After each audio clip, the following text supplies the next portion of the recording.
আসসালামু আলাইকুম সবাইকে। একটি বিয়ে দাওয়াতে যাচ্ছিলাম। রেডি হলাম। এই তো পোস্ত মাশাআল্লাহ বলতে ভুলবেন না।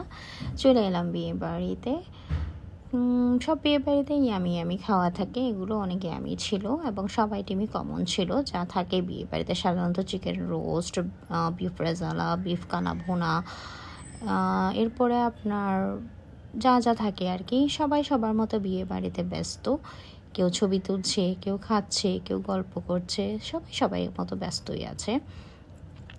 এতে এটা স্টেজটা অনেক সুন্দর করে সাজানো হয়েছিল।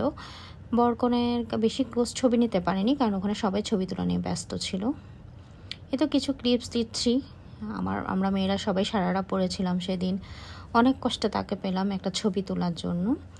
আমি এবং আমার ছোট মেয়ে, আমার প্রিন্সেস, এবং ওখানে আমার ননদদের সাথে এলাও আমার সব ননদ। শ্বশুরবাড়ির বিয়ে, তাই সব শ্বশুরবাড়িরই আত্মীয় স্বজন। এগুলো হচ্ছে আমার মামি শাশুড়ি। এই সবার সাথে একটু ছবি তুলছিলাম, অনেক মজা করলাম। আসসালামু আলাইকুম সবাইকে, টাটা, বাই বাই।